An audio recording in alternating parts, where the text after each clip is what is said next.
बंदी छोड़ सतगुरु रामपाल जी परमेश्वर जी की जय हो। परम पिता परमात्मा सारी सृष्टि के रचनहार कुल मालिक असंख्य ब्रह्मांडों के स्वामी जगत गुरु तीनों लोकों में प्रवेश करके सबका भरण पोषण करने वाले राजाधिराज आत्माधार नाथों के नाथ देवों के देव महादेव सर्वेश्वर महेश्वर मृत्युंजय अजरो अमर आदि अनादि सनातनी प्रभु जगत पिता जगदीश्वर श्री श्री 1008 की उपाधि के वास्तविक अधिकारी अकाल मूर्त शब्द स्वरूपी राम वासुदेव सर्वगतम ब्रह्म परम पूज्य प्रथम पूज्य परम संत परम पुरुष परम धनी परम दयालु सत्य कबीर हक्का कबीर अल्लाहु अकबर बाखबर अल्लाह ताला जगत के तारणहार जगत के मुक्तिदाता जगत के जगन्नाथ हारे के सहारे हिंदुओं के राम मुसलमानों के अल्लाह सिखों के वाहिगुरु ईसाइयों के मसीह दया के सागर दयानिधि करुणा के सागर करुणानिधि स्वयंभू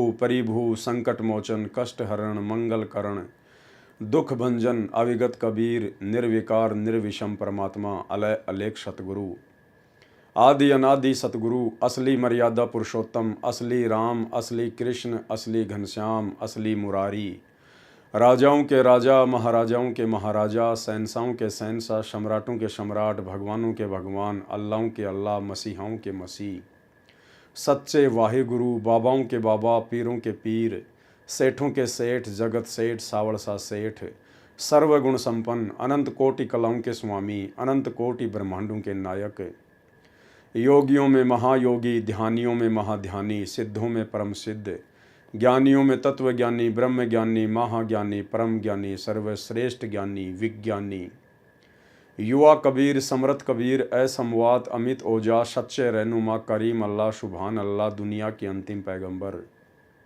8 सितंबर 1951 से गांव धनाना जिला सोनीपत हरियाणा भारतवर्ष की पवित्र भूमि पे प्रकट रियल कल की भगवान श्री नारायण साकार हरि श्री बाबा साहेब स्वयंभू संत श्रोमणी सतगुरु रामपाल जी परमेश्वर जी के चरण कमल में साध संगति से देश विदेश से जुड़े हुए हम सभी सत्सेवक भाई बहनों का अनंत कोटि दंडवत प्रणाम। सत्साही भाई और बहनों, बहुत बड़ी मेहर बहुत बड़ी दया सतगुरु रामपाल जी परमेश्वर जी की, जिनके विशेष वीआईपी आशीर्वाद से रजा से कृपा से आप और हम सभी भगत भाई बहन साध संगति से जुड़कर भक्ति मार्ग के गूढ़ रहस्यों से परिचित होते जा रहे हैं और गुरुदेव भगवान को अपना बाप मानकर अपना कबीर भगवान मानकर अपना इष्ट पूज्य देव मानकर उन्हीं के तत्व ज्ञान को आधार बनाकर उनके चरणों में अपनी आस्था को अपनी भक्ति को दृढ़ता की ओर लेकर जा रहे हैं। भाई और बहनों, ये सब कुछ इस कलयुग की बिचली पीढ़ी में सतगुरु रामपाल जी परमेश्वर जी के आशीर्वाद से साध संगति से जुड़कर ही संभव हुआ, क्योंकि ये साध संगति केवल परमात्मा कलयुग की बिचली पीढ़ी में ही रखवाते हैं, जीव को मौका देते हैं। साध संगति से जीव की उन सभी शंकाओं का निवारण होता है जो शंकाएं सतगुरुदेव भगवान के गूढ़ सांकेतिक सत्संगों को सुनकर नहीं हो पाता है। फिर साध संगति के माध्यम से परमात्मा अपनी आत्माओं को निमित्त बनाकर समारोह के माध्यम से भगत मिलन के माध्यम से या वर्तमान में जैसे परमात्मा ने विज्ञान दे दी वैज्ञानिक उपकरण दे दिए, तो जैसे हम लाइव आ रहे हैं इस प्रकार वीडियो बनाकर परमेश्वर अपने भक्तों को सद्बुद्धि देते हैं और परमेश्वर अपने उन गूढ़ सांकेतिक सत्संगों को हल्का करवाकर अपने बच्चों तक संदेशे पहुंचाते हैं। तो निसंदेह आज गुरुदेव के आशीर्वाद से साध संगति से ही हमें सतगुरु रामपाल जी भगवान की पहचान हो पाई है कि सतगुरु रामपाल जी कोई सामान्य संत या पुरुष नहीं हैं, कोई सामान्य व्यक्ति नहीं है। ये किसी माँ के गर्भ से जन्म लेकर जेल में लिपटकर आप और हमारी तरह दो कोटि के जीवों के माफिक माँ के गर्भ से बाहर नहीं आए हैं। ये स्वयंभू हैं, ये सर्व सृष्टि को उत्पन्न करने वाला परमेश्वर है। और इन्हें मानुष समझने की गलती यदि इनसे उपदेश लेने के बाद कोई करेगा तो वो व्यक्ति युगों युगों तक कुत्ते की योनि प्राप्त करेगा। कबीर गुरु को मानुष जो गिने कर चरणा अमृत को पान, ते नर नरक में जाएंगे, जन्म जन्म बने समान। वो कुत्ता बनेगा युगों युगों तक। और भाई और बहनों, कुत्ता बनने वाली प्रोसीजर से बाहर वर्तमान में सिर्फ सतगुरु रामपाल जी की मुट्ठी भर सतसेवक ही बाहर निकल पाए हैं। अन्यथा सतलोक आश्रमों से जुड़ी हुई 90% संगत, स्वयंभू सतगुरु रामपाल जी परमेश्वर जी का कलयुगी परिवार, आश्रम मैनेजमेंट, ये सभी लोग वर्तमान में भगत होकर भी, सारनाम तक लेकर भी, 20-20 वर्षों से साधना करके भी कुत्ते बनने वाली प्रोसीजर में ही आगे बढ़ रहे हैं। क्योंकि अभी तक इन लोगों के दिलो दिमाग से सतगुरु रामपाल जी परमेश्वर जी की मानुष वाली छवि बाहर नहीं निकल पाई है। ये संत जी को कबीर परमात्मा नहीं मानते हैं, पूर्ण ब्रह्म परमेश्वर नहीं मानते हैं। ये केवल संत रामपाल जी को कबीर जी का अवतार मानते हैं, उनकी भेजी गई कोई आत्मा मानते हैं, उनका दास मानते हैं, उनका संदेश वाहक मानते हैं। और इसीलिए गरीबदास जी कहते हैं कि गुरु मानुष कर जानते वो नर कई अंध, और दुखी संसार में फिर आगे काल के फंद। और इस बात का प्रमाण है कि ये लोग अपने गुरु जी को कबीर जी नहीं मानते हैं। सबसे बड़ा प्रमाण है कि जून के महीने में इन लोगों के द्वारा जितने भी श्रद्धालु सतलोक आश्रमों से जुड़े हुए हैं, इनके द्वारा प्रतिवर्ष जून के महीने में एक दाढ़ी मूंछ वाली कबीर जी की समझे जाने वाली काल्पनिक फोटो का कबीर प्रकट दिवस मनाना। अगर इन्हें लगता है कि वर्तमान में वो कबीर सतगुरु रामपाल जी भगवान ही है, तो वर्तमान में जिंदा कबीर के धरती पर प्रकट रहते सहते उनसे उपदेश लेने के बाद फिर भला एक कागज की मुर्दा फोटो को कबीर मानकर, उस दाढ़ी मूंछ वाली फोटो को कबीर परमात्मा मानकर, फिर क्यों जून के महीने में उसका प्रकट दिवस मनाते हो? यदि आपने अपने गुरु को ही कबीर मान लिया तो फिर क्यों उस मुर्दा बेजुबान ना बोलने चलने वाली कागज की कबीर जी की समझे जाने वाली काल्पनिक फोटो को लॉकेट में डालकर अपने सीने से लगाए फिरते हो?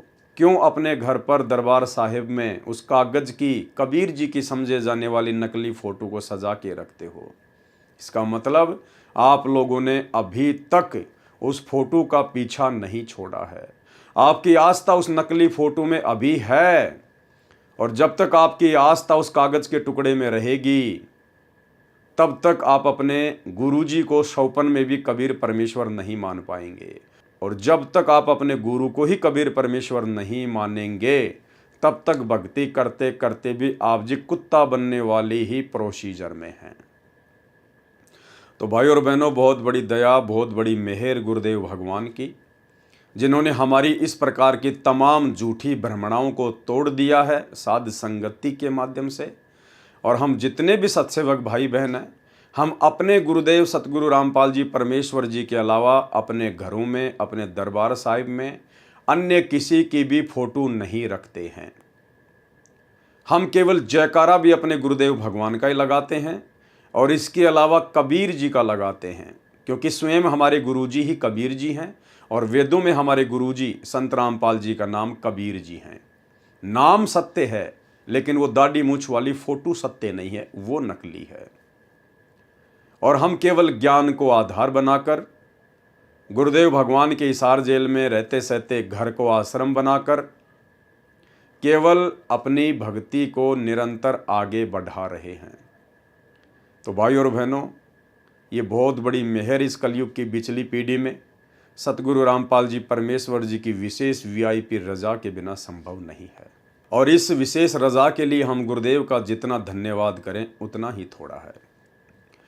तो भाई और बहनों, आज सृष्टि रचना के माध्यम से क्रोथा कांड के रहस्यों को समझते हुए हमारा ये 6 नंबर का वीडियो है।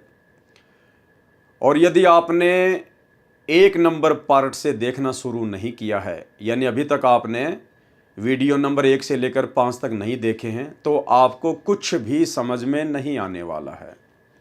आप ये वीडियो देखकर अपना समय ही बर्बाद करेंगे। इसलिए आपसे प्रार्थना है, यदि आप समझना चाहते हैं वास्तव में पूरे षड्यंत्र को, पूरे घटनाक्रम को, क्रोथा कांड को, बरवाला कांड को, तो आप जी ने 1 नंबर पार्ट से वीडियो देखना शुरू करना चाहिए। कल जो हमारा 5वें नंबर का पार्ट था, 5वें नंबर का वीडियो था, यदि आपने उस वीडियो को नहीं देखा है तो अब आगे का वीडियो आपको बिल्कुल भी समझ में नहीं आने वाला है, क्योंकि कल का वीडियो हमारा स्वतंत्र कर्मों को लेकर था कि स्वतंत्र कर्म क्या होते हैं और स्वतंत्र कर्म के चलते जीव भक्ति मार्ग में स्वयं के लिए भी बाधा उत्पन्न कर देता है और अपने गुरुदेव भगवान के भक्ति मार्ग में भी बाधक बन के खड़ा हो जाता है।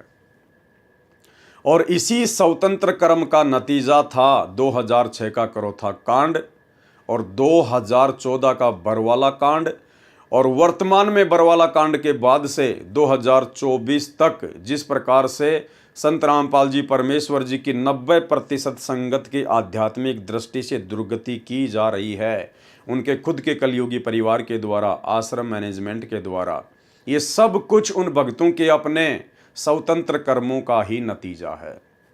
सतगुरु रामपाल जी परमेश्वर जी से उपदेश प्राप्त करने के बाद वे हमें अपने सत्संगों के माध्यम से गारंटी देते हैं कि यदि आप पूर्णतया मर्यादा में रहोगे और मेरे द्वारा दिए गए इन भक्ति मंत्रों का जाप करोगे तो आपके जीवन में कभी भी कोई आपत्ति या कोई संकट नहीं आएगा, काल का कोई भी अटैक आपके ऊपर नहीं होगा।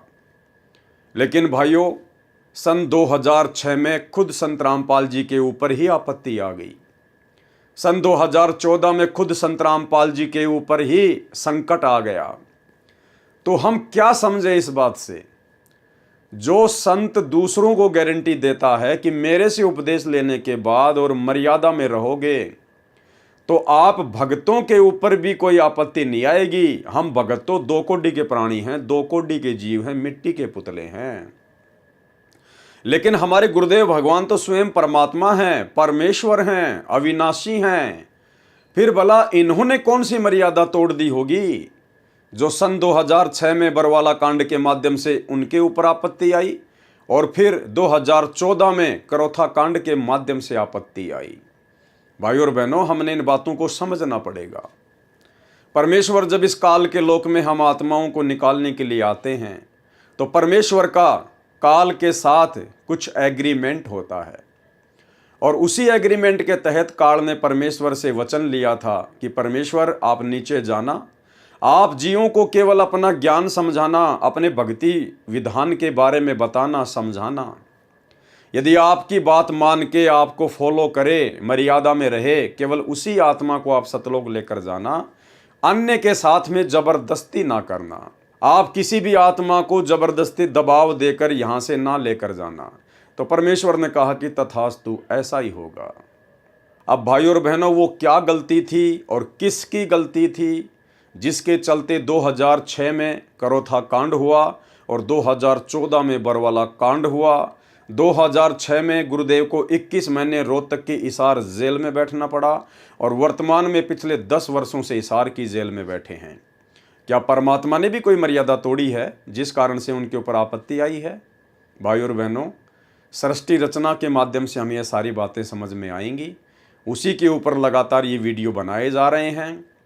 परमेश्वर का काल के साथ एग्रीमेंट था और परमेश्वर ने फिर आकर नीचे हमें सारी बातें बताई और परमात्मा ने हमें सावधान करते हुए कहा कि बच्चों, इस काल ने तुम्हें जो मनुष्य जीवन दिया है, जो मनुष्य जन्म दिया है, इसने तुम्हारे संचित कर्मों से 75% पाप और पुण्य निकालकर तुम्हारा ये जीवन निर्धारित किया है।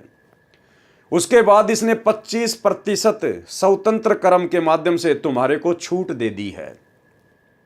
स्वतंत्र कर्मों का सदुपयोग करके तुम अपने कर्म बना सकते हो और 25% उन्हीं स्वतंत्र कर्मों का दुरुपयोग करके तुम अपने जीवन में बाधा भी खड़ी कर सकते हो। और भाई और बहनों, उन्हीं स्वतंत्र कर्मों का दुरुपयोग सतगुरु रामपाल जी परमेश्वर जी के साथ में रहने वाले विशेष सेवादारों ने सन 2006 में किया। और परमात्मा का काल के साथ एग्रीमेंट है कि जब तक हंसा मेरी आना और काल लगे ना तेरा बाणा, कि हे काल, हे ज्योति निरंजन, जब तक मेरे से उपदेश प्राप्त भगत मेरी आन कान में रहेगा, मेरी तमाम मर्यादाओं में रहेगा, तब तक तेरा किसी भी प्रकार का कोई अटैक उनके ऊपर नहीं हो सकता। और अगर मर्यादा ही तोड़ देगा फिर तो कहना ही क्या। तो भाइयों और बहनों, उन सभी आत्माओं ने मर्यादा तोड़ी हुई थी, क्योंकि वो गुरु को परमात्मा नहीं मान पाई थी, गुरुदेव के तत्व ज्ञान को आधार बनाकर भक्ति नहीं कर रही थी, और उन्होंने बात बात पर गुरुदेव को सलाह देना शुरू कर दिया था। और भक्ति मार्ग में अपने गुरुदेव को सलाह देना स्वतंत्र कर्मों का दुरुपयोग है, अपने जीवन का सत्यानाश करना है, जिसके चलते करोथा आश्रम का निर्माण हुआ। और फिर उसी करोथा आश्रम के निर्माण के बाद लगातार सतगुरु रामपाल जी परमेश्वर और उनके भक्तों के ऊपर आपत्तियां आनी शुरू हो गई, क्योंकि वो करोथा आश्रम सतगुरुदेव भगवान को सलाह देकर बनवाया गया था, ना कि सतगुरु रामपाल जी भगवान ने अपनी मर्जी से बनाया था। तो भाइयों और बहनों, इसके अलावा और क्या क्या गलतियां थी, जो गलतियां आज से पहले हमारे खुद के भगत भाई बहनों ने की, जिन गलतियों के कारण वो भी दुखी हुए, परमात्मा से दूर हुए, और सतगुरु रामपाल जी परमेश्वर जी को भी काल के साथ किए गए एग्रीमेंट के अनुसार परेशान होने के लिए बाध्य किया गया। हमने उन्हीं तमाम गलतियों से शिक्षा लेनी है। इतिहास इसीलिए पढ़ाया जाता है, और पढ़ाया जाता है कि इतिहास से शिक्षा लेकर हम अपने भविष्य में कोई गलती ना कर बैठें। करोथा कांड हो चुका है, उसका फैसला भी आ चुका है, सब कुछ क्लियर है, लेकिन हमने इस पूरे घटनाक्रम को अच्छे से देखकर, सोचकर, समझकर शिक्षा लेनी है कि हम निकट भविष्य में इस भक्ति मार्ग में उन भगत भाई बहनों की तरह आगे कोई गलती ना कर बैठें, जिसके चलते हमारे भी जीवन का सत्यानाश हो और हमारे गुरुदेव भगवान की भी दुनिया में बदनामी हो। तो अब हम चलते हैं करोथा कांड का रहस्य नामक पुस्तक के पेज नंबर 43 के ऊपर, और इस पुस्तक के ऊपर आज हमारा ये लास्ट वीडियो है। उसके बाद अगला वीडियो कल रात्रि 9 बजे बरवाला कांड के ऊपर होगा। ठीक इसी प्रकार हम लोग बरवाला कांड को भी समझने का पूरा प्रयास करेंगे, तथ्यों के साथ, प्रमाणों के साथ में। मिथ्या आरोप, यानी जब करोथा कांड हो गया था, गुरुदेव भगवान रोहतक की जेल में चले गए थे, उसके बाद में प्रिंट मीडिया और इलेक्ट्रॉनिक मीडिया के माध्यम से तमाम प्रकार की खबरें निकाली गई, कुछ झूठी तो कुछ सच्ची। क्या थी? मिथ्या आरोप लगाया गया पुस्तक के लेखक के अनुसार सतलोक आश्रम के ऊपर। आश्रम में लिफ्ट थी, सुरंग थी, वह सुरंग में कैमरे लगे हुए थे, प्रवचन स्टेज व एसी गाड़ियां मिली। झूठ छपा, आश्रम में सुरंग और सुरंग में कैमरे। दैनिक भास्कर 15 जुलाई 2006 को पुस्तक के लेखक के अनुसार ये बिल्कुल गलत छपा था। सच क्या छपा था? सुरंग नहीं, सबवे, यानी आश्रम में जिसे सुरंग का नाम दिया जा रहा था वो सुरंग नहीं, बल्कि वो एक अंडरपास था, वो एक सबवे था जो आश्रम के नीचे बनाया गया था, एक रास्ता। सुरंग नहीं, सबवे, जो एक कमरे को दूसरे कमरे से जोड़ने का माध्यम मात्र है। सुरंग के नीचे 10 तो क्या, एक भी कमरा नहीं है। पंजाब केसरी 19 जुलाई 2006 को प्रकाशित हुआ। प्रमाण है, न भूमिगत कमरे न आपत्तिजनक सामग्री, हरिभूमि 19 जुलाई 2006। टिप्पणी, सतलोक आश्रम करोथा लगभग 4-5 एकड़ में बना हुआ है, जहां पर हजारों श्रद्धालुओं के सत्संग सुनने की व्यवस्था है, जो सत्संग के दौरान श्रद्धालुओं से खचाखच भरा रहता है, इसके लिए कि आश्रम में ज्यादा श्रद्धालु बैठ सकें। एक नई दूसरी स्टेज बनाई गई जो महाराज जी के विश्रामालय से काफी दूर थी, और भीड़ में स्टेज तक जाने का कोई और जरिया न देखते हुए आश्रम में बंदी छोड़ भक्ति मुक्ति ट्रस्ट ने, यानी आश्रम के सेवादारों ने, आश्रम के भक्तों ने जमीन के नीचे से एक गलियारा सबवे बनाया, ताकि श्रद्धालुओं की भीड़ को भी परेशानी न हो, और सतगुरु रामपाल जी महाराज को भी यह गलियारा सतगुरुदेव के विश्राम करने वाले स्थान से सीधा प्रवचन के स्टेज तक जाता है, और वहां से भक्तों ने अपने गुरुदेव जी को ज्यादा कष्ट न हो ये समझते हुए लिफ्ट वाला आसन लगा दिया। भाइयों और बहनों, कल आपने स्वतंत्र कर्मों को लेकर वीडियो पढ़ा था। ये 2 गलतियां करोथा आश्रम मैनेजमेंट ने, बड़े बड़े भक्तों ने, उन्हीं स्वतंत्र कर्मों का ज्ञान को आधार ना बनाकर दुरुपयोग किया और उन भक्तों के द्वारा इस प्रकार से स्वतंत्र कर्मों का दुरुपयोग करने के चलते करोथा कांड के बाद में यही सब बातें मीडिया के माध्यम से गुरुदेव भगवान की और सतलोक आश्रम करोथा की बदनामी का कारण बना। क्या लिखा जा रहा है भगत विजय दास के द्वारा, जिसने पुस्तक लिखी है कि आश्रम में बंदी छोड़ भक्ति मुक्ति ट्रस्ट ने, अब बंदी छोड़ भक्ति मुक्ति ट्रस्ट तो एक डॉक्यूमेंट्स है, एक नाम है। वो बंदी छोड़ भक्ति मुक्ति ट्रस्ट जो 4 अक्षर हैं वो थोड़े ना सव्य बनाएंगे, वो तो कागज के टुकड़े हैं। तो बंदी छोड़ भक्ति मुक्ति ट्रस्ट ने, इसका मतलब है कि आश्रम के मैनेजमेंट ने, आश्रम में रहने वाले विशेष भक्तों ने, सेवादारों ने, जो गुरुदेव के साथ में रहते थे, उन लोगों ने अपनी मनमानी करते हुए अपनी सोच आधार से आश्रम में बंदी छोड़ भक्ति मुक्ति ट्रस्ट ने जमीन के नीचे से, करोथा आश्रम के नीचे से एक गलियारा सबवे बनाया ताकि श्रद्धालुओं की भीड़ को भी परेशानी न हो। और सतगुरु रामपाल जी महाराज जी भी ये गलियारा सतगुरुदेव के आराम करने वाले स्थान से सीधा प्रवचन के स्टेज तक जाता है। इन्होंने जमीन के नीचे एक सबवे बनाया, एक सुरंग टाइप एक गलियारा बनाया जो नीचे ही नीचे एक कमरे से दूसरे कमरे को जोड़ता है। और वो इन्होंने इसलिए बनाया, ये सोचकर बनाया कि जब गुरुजी अपने आराम करने वाले स्थान से भक्तों के लिए सत्संग करने के लिए स्टेज पर आएंगे तो गुरुजी को भक्तों के बीच से होके आना पड़ेगा। यानी जैसे माइया और भगत अलग अलग बैठते हैं आश्रम में, तो बीच में कम से कम 10 से 12 फुट की गैलरी होती है आने जाने के लिए।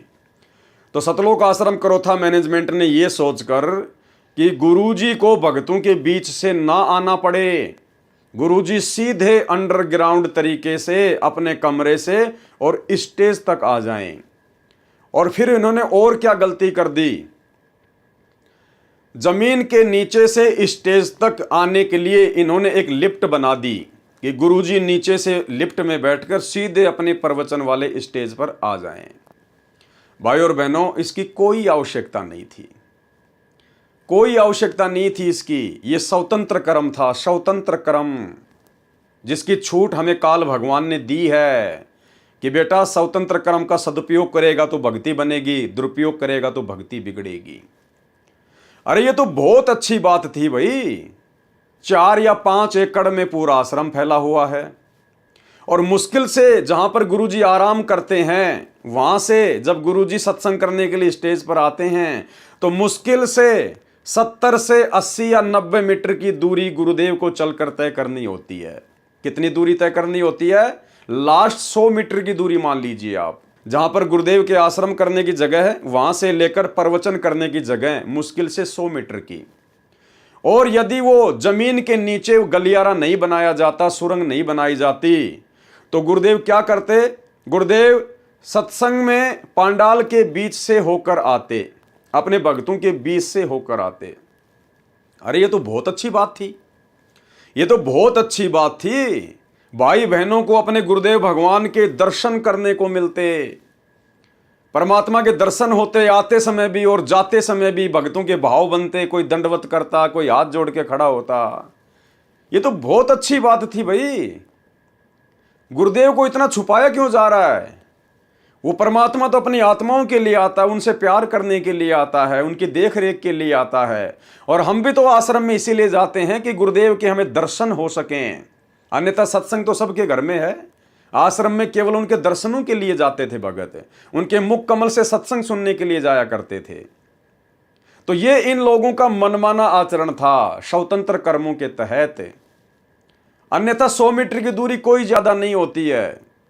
अरे परमात्मा तो गांव गांव जाकर सत्संग किया करते थे भाई। वहां पर तुमने कौन सा जमीन के नीचे सुरंग बना रखी थी कि हमारे गुरुजी को कोई देख ना ले, गुरुजी को कोई बाधा ना हो जाए? ये केवल इन भक्तों की अपनी सोच थी। जबकि सतगुरु रामपाल जी भगवान तो करोथा आश्रम बनने से पहले बसों में बैठकर उनको बैठने के लिए सीट भी नहीं मिलती थी। एक समय सन 1994 के आसपास में सतगुरु रामपाल जी भगवान राजस्थान के माउंट आबू में सत्संग करके वापस आ रहे थे। उस समय उनके पास में अपना कोई भी साधन नहीं था। वो रोडवेज बस में आ रहे थे और माउंट आबू से ही ब्रह्म कुमारी पंथ से एक जगदीश नाम का व्यक्ति सत्संग सुनकर वापस आ रहा था। उसी बस में बैठा हुआ था। उसने देखा कि सतगुरु रामपाल जी बस का ऊपर का जो सरिया है, जो रेलिंग है, उसको पकड़कर खड़े हुए थे। बस खचाखच भरी हुई थी। परमात्मा ने उस भगत से बातचीत करनी चाहिए। उस भगत ने कहा कि मैं तो माउंट आबू से आ रहा हूं, ब्रह्म कुमारी पंथ से। गुरुदेव भगवान ने कहा कि बेटा उस पंथ में कुछ भी नहीं है, वो काल का पंथ है। अगर वास्तव में तेरे को सत्य ज्ञान चाहिए, मुक्ति चाहिए, तो मैं करोथा आश्रम में रहता हूं, वहां पर आ जाना। कहने का मतलब भाई और बहनों, उसके बाद में उस जगदीश भगत ने नाम दीक्षा ली। वो साथ संगति में भी जुड़ा। उसने अपने आप बीती भी बताई। अब आप स्वयं सोचिए, सतगुरु रामपाल जी भगवान तो करोथा आश्रम बनने से पहले बसों में भी खड़े खड़े सत्संग करने के लिए जाया करते थे, गांव गांव जाया करते थे। उस समय सतगुरु रामपाल जी परमेश्वर जी को कोई दिक्कत नहीं थी, कोई आपत्ति नहीं थी। लेकिन जैसे ही सतलोक आश्रम करोथा का निर्माण हुआ, उसके बाद भक्तों ने अपनी तरफ से विशेष व्यवस्थाएं करनी शुरू कर दी, मनमाना आचरण करना शुरू कर दिया। और उन्होंने जमीन के नीचे वो सबवे बना दिया, वो गलियारा बना दिया, लिफ्ट लगा दी। जबकि भाई और बहनों, ज्ञान आधार से इन सब चीजों की कोई आवश्यकता नहीं थी। ये केवल भक्तों के पैसों का दुरुपयोग करना था। और लेखक ने इसी पुस्तक में लिखा हुआ है कि सतलोक आश्रम करोथा के ऊपर 30 लाख रुपए कर्जा था। 30 लाख रुपए।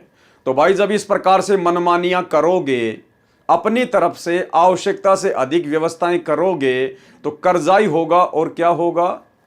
तो भाई और बहनों, ये स्वतंत्र कर्मों का दुरुपयोग था। ये गलियारा बनाने की, ये सबवे बनाने की कोई आवश्यकता नहीं थी सतलोक आश्रम करोथा में। ये भक्तों के अपने स्वतंत्र कर्मों का दुरुपयोग था। और इन्हीं स्वतंत्र कर्मों को आधार बनाकर फिर काल ने संत समाज में, पूरे हरियाणा में, पूरे देश में 2006 में मीडिया के माध्यम से जमकर सतगुरु रामपाल जी परमेश्वर जी की बदनामी करवाई। तो ये होता है स्वतंत्र कर्मों का दुरुपयोग। और ये दुरुपयोग सतलोक आश्रम करोथा में सतलोक आश्रम मैनेजमेंट ने अपने गुरुदेव को मानुष मानकर किया। भाई और बहनों, हमने आगे इन सब चीजों का ध्यान रखना है।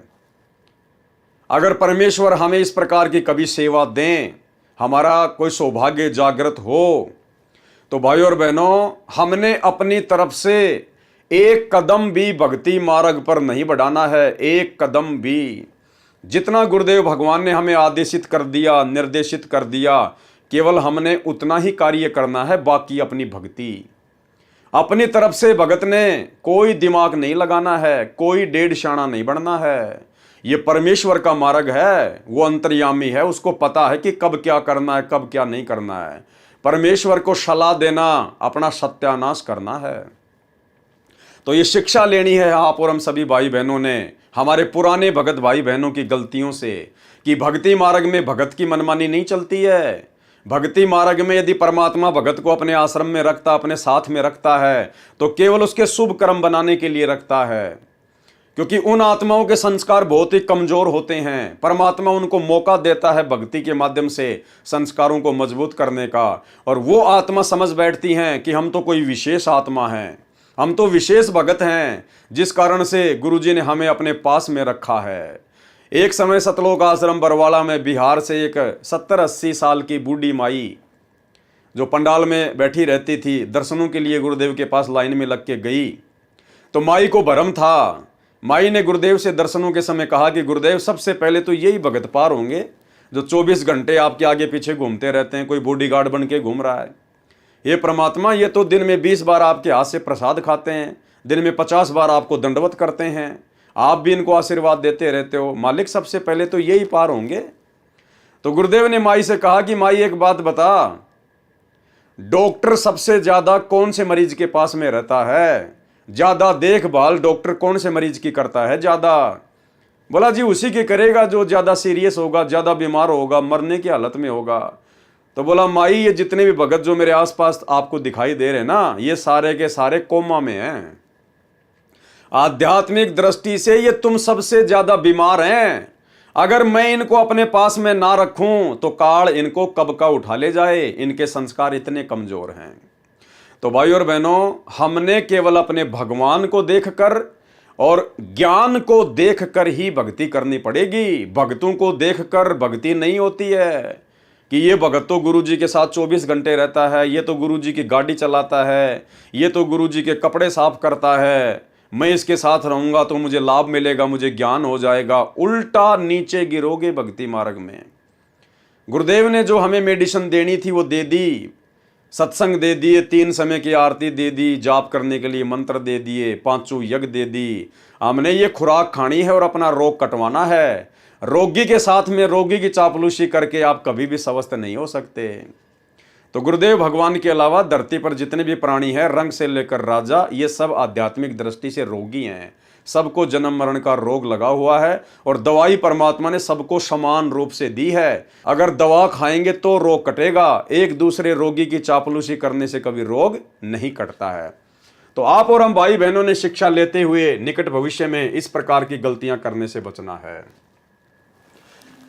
आश्रम में बंदी छोड़ भक्ति मुक्ति ट्रस्ट ने यानी आश्रम के भक्तों ने जमीन के नीचे गलियारा सबवे बनाया ताकि श्रद्धालुओं की भीड़ को भी परेशानी न हो। अरे श्रद्धालुओं को क्या परेशानी थी भाई?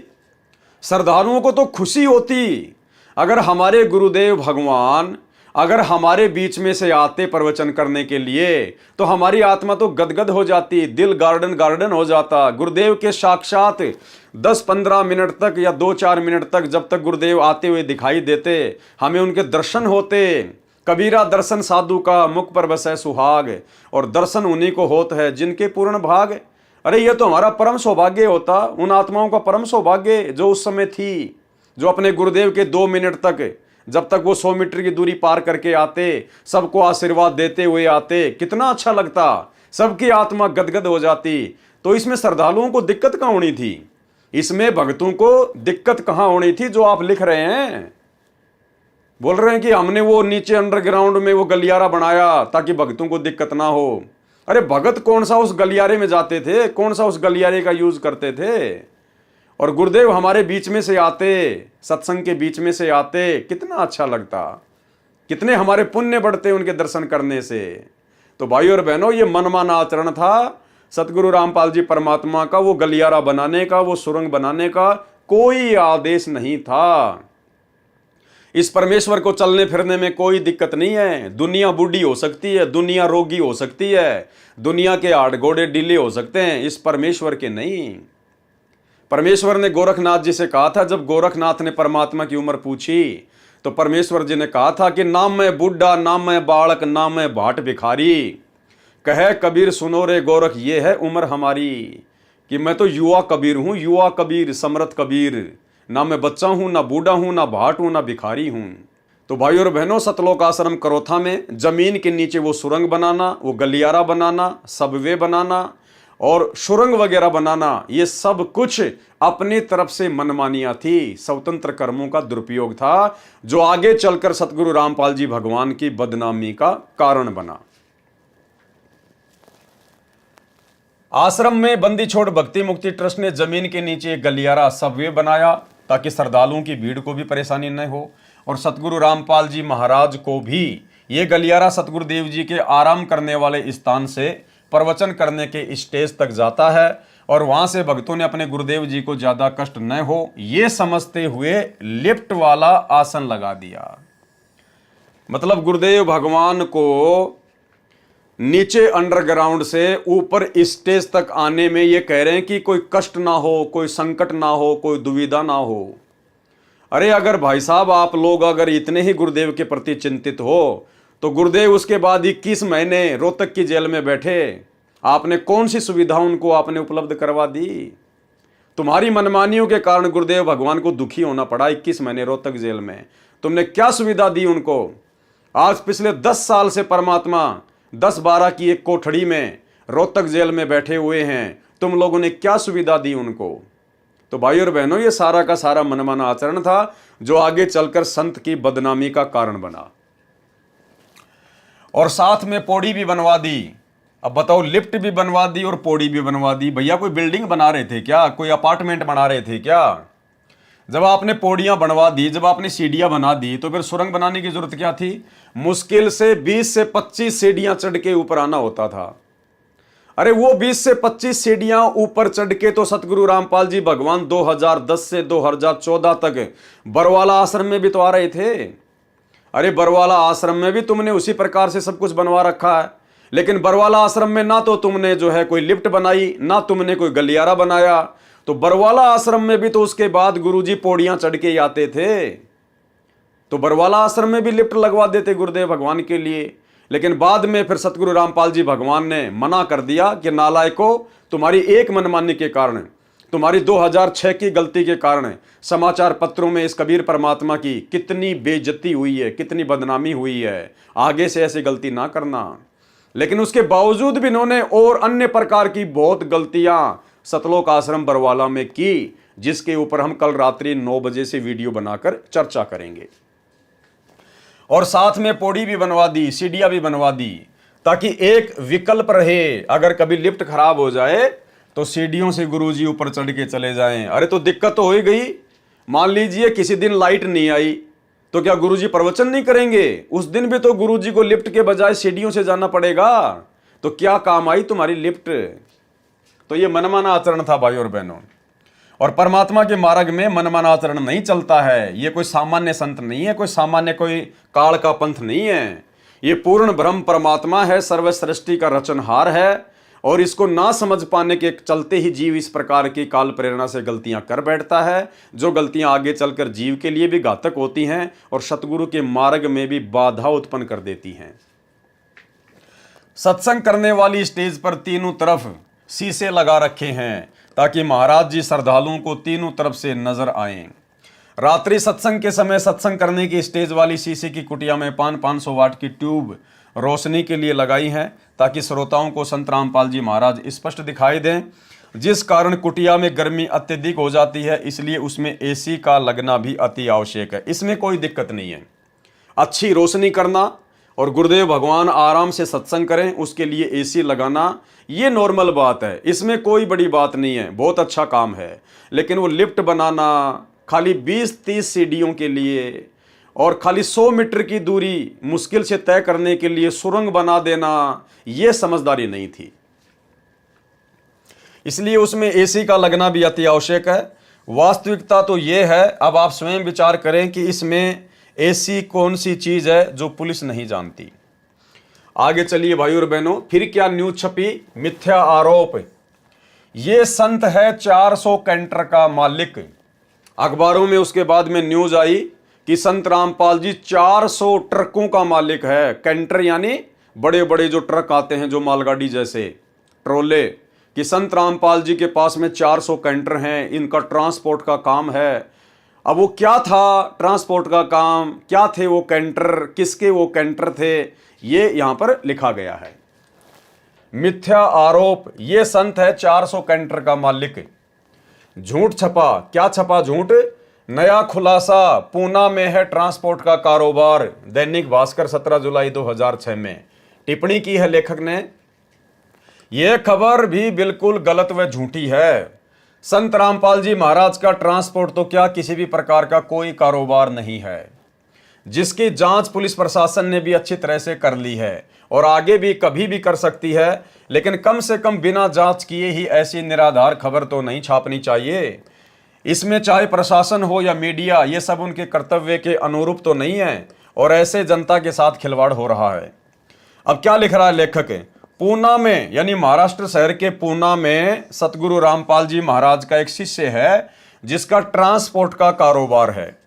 अब यदि शिष्य की ट्रांसपोर्ट को ही संत जी की ट्रांसपोर्ट बोलते हैं, फिर तो ऐसे भगत भी हैं जिनकी एक छोटी सी दुकान ही थी और उस दुकान को ही शरारती तत्वों ने 11-12 जुलाई 2006 को आग लगाकर जला दी। अच्छा हुआ कि यह खबर नहीं आई कि जो दुकान जली है, हो सकता है उसमें संत रामपाल जी का हिस्सा हो। भाई और बहनों, असल में मामला क्या है, जब सतगुरु रामपाल जी भगवान महाराष्ट्र के पूना में सत्संग करने गए थे, तो वहाँ किसी भगत को उनका ज्ञान समझ में आ गया। भगत ने नाम उपदेश ले लिया, पूरे परिवार में केवल अकेले ने। घर वालों ने काफ़ी विरोध किया लेकिन उसने एक नहीं सुनी। उस भगत का एक ट्रक था, एक गाड़ी चलती थी ट्रांसपोर्ट में, और जैसे ही नाम लिया कुछ दिनों बाद में उसकी गाड़ी का एक्सीडेंट हो गया। गाड़ी का इंश्योरेंस भी नहीं था, वो काफ़ी मुसीबतों में आ गया। घर वालों ने कहा कि रे भाई तूने क्या नाम दीक्षा ले ली, तेरा तो सारा कारोबार ही बंद हो गया। लेकिन उस भगत ने बिल्कुल भी परवाह नहीं की। घर वालों को कह दिया मैं ये नाम नहीं छोड़ सकता, भले मेरा सब कुछ बर्बाद क्यों ना हो जाए। ये कारोबार तो मेरा फिर से सेट हो जाएगा, लेकिन जो चीज़ मुझे मिल चुकी है वो मुझे जीवन में दोबारा प्राप्त नहीं होगी। भगत का नाम था रविंद्र ढाका। उस भगत की ऐसी दृढ़ता देखकर अंतर्यामी परमेश्वर जी ने दया बख्शी, और उसके बाद उस भगत का बहुत ही अच्छा काम निकल पड़ा। उस एक्सीडेंट वाली स्थिति से भी वो बाहर निकल गया, और वर्तमान में कम से कम उसके पास में 500 गाड़ियां हैं, 500 बड़े बड़े ट्रक हैं, कैंटर, और पूना में उसका ट्रांसपोर्ट का काम है। नाम है रविंद्र ढाका। अब भाई और बहनों, उसके बाद में क्या होता है, उसी रविंद्र ढाका की उस ट्रांसपोर्ट को निमित्त बनाकर, क्योंकि मीडिया को तो मिर्च मसाला लगाकर अपनी पब्लिसिटी चाहिए होती है, तो मीडिया ने इस प्रकार की बातें छाप दी कि बाबा का तो महाराष्ट्र के पूना में बहुत बड़ा ट्रांसपोर्ट का काम है, 400 गाड़ियां चलती हैं, कैंटर चलते हैं। चलो ये मीडिया का काम है, कोई बड़ी बात नहीं है। इस प्रकार की झूठी खबरें तो लोग छापते ही रहते हैं।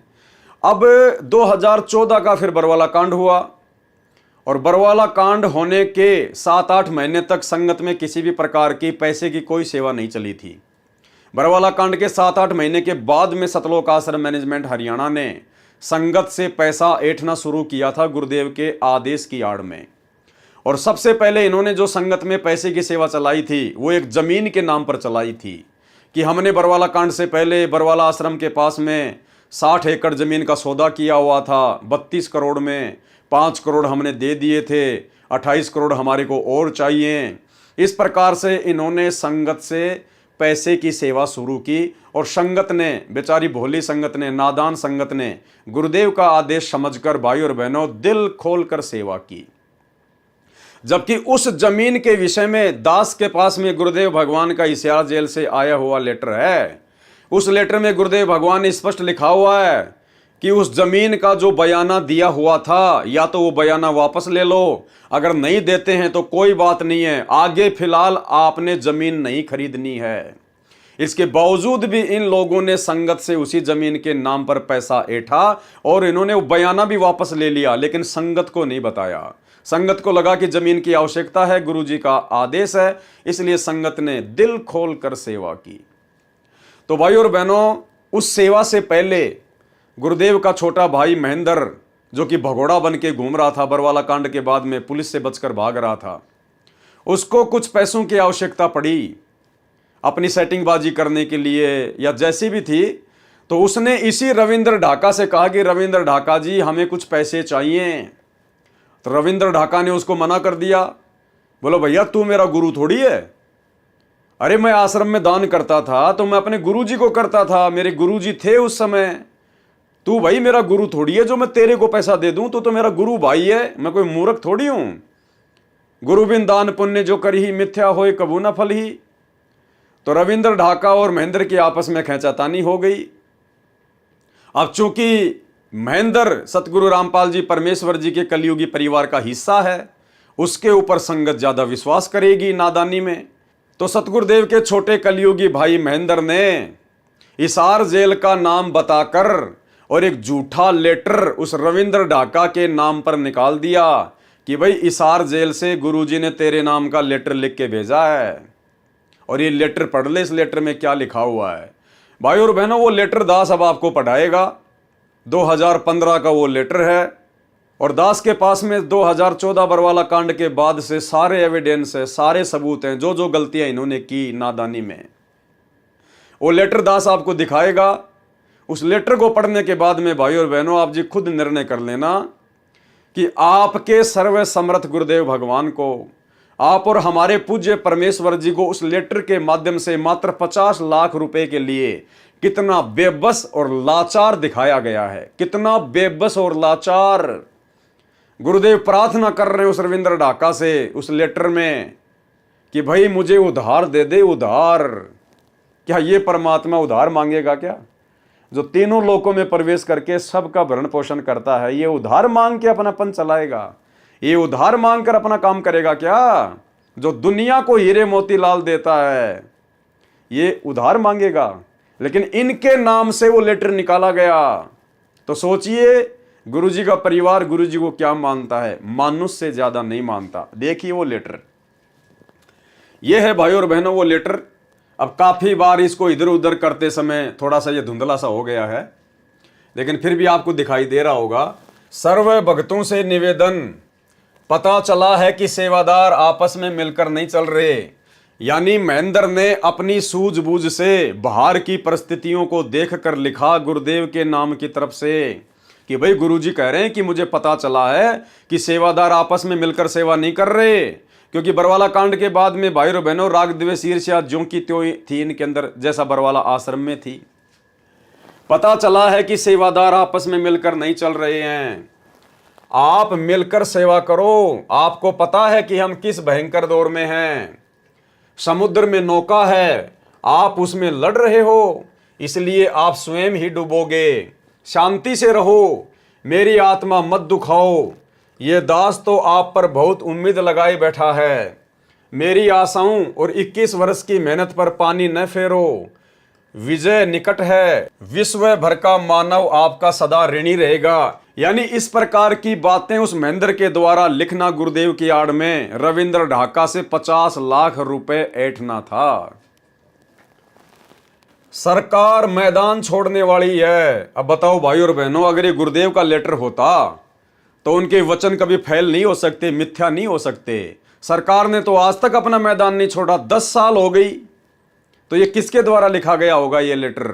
आप जी स्वयं निर्णय कर लेना। सरकार मैदान छोड़ने वाली है, आप मिलकर संघर्ष करो। आप दिनांक 11/8/2015 को पूरा जोर लगा दो संगत को हिसार लाने के लिए। भाई क्यों बुलाएंगे हमारे गुरुदेव संगत को हिसार में? संगत का क्या काम है? पुलिस प्रशासन ने गुरुजी को कोर्ट में पेश किया, कोर्ट ने गुरुजी को हिसार जेल में बैठा दिया। अब तो वकीलों का और जजों का काम है। संगत क्या निर्णय करेगी? क्या संगत गुरुजी को सजा सुनाएगी क्या, या उनको बरी करेगी? संगत का क्या काम था हिसार की तारीखों पर? लेकिन इस प्रकार से लेटर निकालकर काल प्रेरणा से, ये स्वतंत्र कर्म है भाई और बहनों, ध्यान रखना। ये स्वतंत्र कर्मों के तहत सब कुछ काल प्रेरणा से हो रहा था। संगत का भला हिसार में क्या काम? कोई काम नहीं था। लेकिन देखो गुरुदेव का आदेश बताकर किस प्रकार से षड्यंत्र रचा गया। पूरा जोर लगा दो संगत को हिसार लाने के लिए, चाहे मेरी वीसी से पेशी क्यों ना हो। आप फटियों पर निमन वाक्य लिखना, यानी हाथ में बोर्ड लगा लगा के, और क्या लिख के लेके आना है? संत रामपाल दास व अनुयायियों पर झूठे मुकदमे बनाए हैं।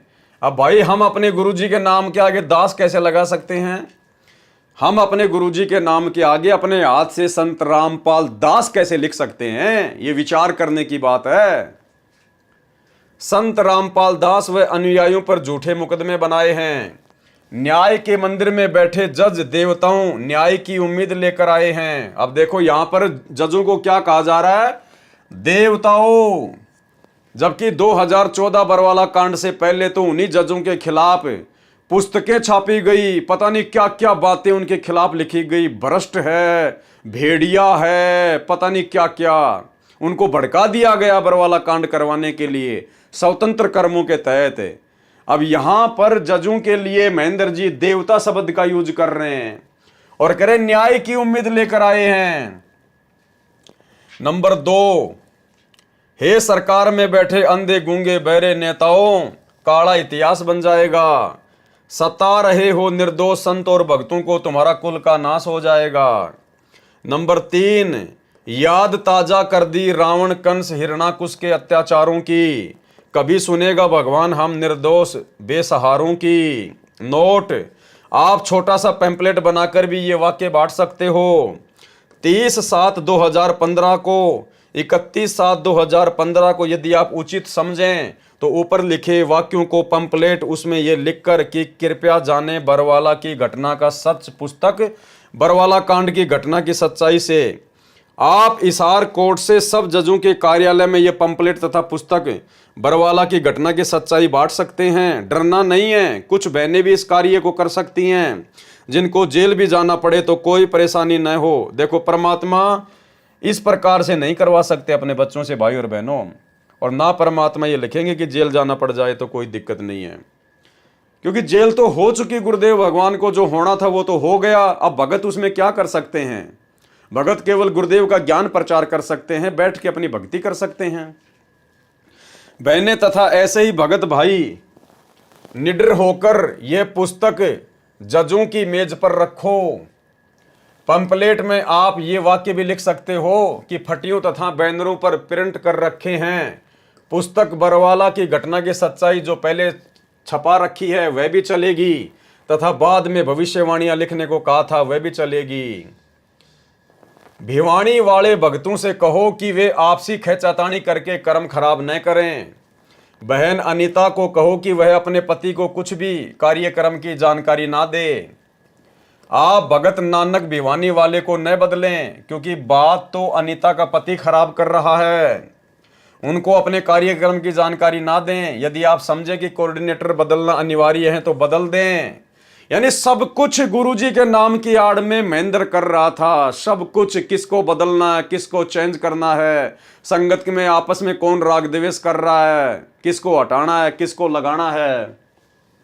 जो हाई कोर्ट चंडीगढ़ में अर्जी लगानी है मुकदमा नंबर 429, 430 वापस तथा 428 की धारा तुड़वाने की, वे 1/8/2015 से पहले डालकर प्रोसीडिंग स्टे प्राप्त करें। भगत सतदेव से पूछकर वकील RS हुड्डा की हिसार केसों की फीस केवल मेरे वकालतनामे की ही दें। अब देखिए, आ गया भगत रविंद्र का नाम यहाँ पर भाई और बहनों, उसी रविंद्र ढाका का नाम आ गया जिसके 500 कैंटर चलते हैं। अब गुरुदेव की तरफ से उस महेंद्र ने क्या लिखा है, आप जी खुद विचार कर लेना ज्ञान आधार से। क्या हमारे गुरुदेव भगवान इस प्रकार से अपनी लाचारी जाहिर करेंगे? भगत रविंद्र ढाका से कहना कि 50 लाख रुपए का प्रबंध कर, गुरुजी का आदेश है, खर्चा बहुत हो रहा है, भगत मोहनलाल को देना है। ये मोहनलाल कौन है? ये वही महेंद्र है। इसने पुलिस के डर से अपना नाम बदल लिया था बरवाला कांड के बाद में, मोहनलाल। ये महेंद्र से मोहनलाल बन गया था। तो क्या कह रहा है? गुरुजी का नाम लेके लिख रहा है कि वो पैसा भगत मोहनलाल को देना है, यानी महेंद्र को देना है। जितना जितना आवश्यक पड़ने पर देता रहे, उधार लेना है, बाद में दे देंगे। क्या सतगुरु रामपाल जी भगवान कभी अपने भगत से उधार पैसा लेंगे? और ऐसा कौन महान नीच, महान नालायक भगत होगा जो अपने गुरुजी को उधार पैसा देगा? अरे गुरुजी को तो दान दिया जाता है, सर्वस्व न्यौछावर कर दिया जाता है। कौन ऐसा गुरु होगा जो अपने भगत से उधार पैसा मांगेगा? और मान लो गुरु ने मांग लिया, उसकी परीक्षा हो सकती है, तो कौन ऐसा महानीच भगत होगा जो उधार पैसा अपने गुरुजी को देगा और फिर वापस लेने की उम्मीद रखेगा? तो भाई और बहनों, ये शब्द सतगुरु रामपाल जी भगवान के नहीं है। आपने किसी भी सत्संग में नहीं सुना होगा। हमेशा परमात्मा यही कहते हैं कि इस दास ने किसी से एक नए रुपए की कभी डिमांड नहीं करी। कभी भी एक नए पैसे की डिमांड इस दास ने नहीं की, और ना कभी किसी की कोई पर्ची काटी। सुनिए छोटा सा सत्संग। कहते नट पेरना कांदर सासी मांग्या कर बठियारे, अर्जुन की लो लगे सतपुरुष ते वो तो मोती देवे उदारे, टूका कारण फिरे कुकरा 70 घर फिर आवे, ये तो लक्षण नहीं संत के क्यों बाणा वृद्ध लजावे। अपनात्मा इस दास ने सन 1994 से आदेश हुआ था पूज्य गुरुदेव का दीक्षा देने का। 94 और 95 के मई तक तो दास सर्विस भी करता रहा, सैटरडे संडे को सेवा भी करता रहा, सब खर्चा अपने जेब से आप ही करता था। फिर परमात्मा की दया से इतना सेवा बढ़ गई, नौकरी भी त्यागनी पड़ी। दास जूनियर इंजीनियर की नौकरी करता था। उससे लेकर आज तक एक नया पैसा किसी से नहीं कहा दान दे दे या कोई पर्ची काटी हो। और आप देख रहे हो भगवान के दरबार में क्यों परमात्मा इतना देता है अपनी प्यारी आत्माओं को। और फिर उमंग भरता है, करे कराव साइया मन में लहर उठा, दादू से दरजीव के आप बगल हो जा। तो यहाँ देख लो कि कैसा मालिक की दया है, सब तरह की व्यवस्था है, और आज तक एक ना पैसा नहीं मांगा दास ने। तो कहते हैं जो मांगे सो बढ़ुआ कहिए, दर दर फिरे अज्ञानी, और जोगी जोग संपूर्ण जिसका मांगना पीवे पानी। तो ये कहते हैं गरीबदास साहिब जी कह रहे हैं कि उत्तर पश्चिम पूर्व पश्चिम उत्तर दक्षिण ये फिरदा दाने दाने नू, और सर्व कला सतगुरु साहिब की हरियाए हरियाणे नू। गरीबदास कहते कबीर साहब आए भगवान हरियाणे नू, और तो मांगते फिर उधर धक्के खाते फिर उस भगवान को पहचानो। तो बताओ भाई और बहनों, अब वही परमात्मा एक भगत के आगे भिखारी बनेगा, एक भगत के सामने इस प्रकार से लाचारी पेश करेगा, और वो भी परम संत सतगुरु रामपाल जी भगवान जो पूरी सृष्टि को दे रहे हैं। तो देखिए भाई और बहनों, किस प्रकार से गुरुदेव भगवान की आड़ में और उनके भाई के द्वारा, कलयुगी भाई के द्वारा, काल प्रेरणा से किस प्रकार के शब्द लिखे जा रहे हैं। ये हैं स्वतंत्र कर्म, ये स्वतंत्र कर्म है भाई और बहनों, ये भोगने पड़ेंगे, फिर आगे चलकर ये भोगने पड़ेंगे। हमने शिक्षा लेनी है, शिक्षा हमने केवल उतना ही करना जितना गुरुजी ने सत्संगों में बता दिया। उसके बाद भाई और बहनों आंखें और कान बंद कर लेने हैं, अपनी रोजी रोटी का धंधा ईमानदारी से, बाकी जितना गुरुजी ने सत्संग कर दिए वही आदेश फॉलो करते हुए अपनी भक्ति करनी है। ये ड्रामेबाजी वही करता है जो गुरु को मानुष मानता है, जो गुरु को अपने जैसा दो कोड़ी का जीव मानता है। अब ये महेंद्र दास कहां से संत रामपाल जी को परमात्मा मान लेगा, भगवान मान लेगा। अरे भैया, भाई भाई आपस में एक ही परिवार में रहते हैं, बचपन में भी रहते हैं, जवानी में भी रहते हैं, और छोटी छोटी बातों को लेकर, कभी जमीन को लेकर, कभी घर की औरतों को लेकर, छोटी छोटी बातों को लेकर कासूनी भी हो जाती है, खेचातानी भी हो जाती है। ये तो घर घर की राम कहानी है। तो आगे चलकर वो महेंद्र कैसे संत रामपाल जी को परमात्मा मान लेगा, कबीर जी मान लेगा, कभी शौपन में नहीं मान सकता।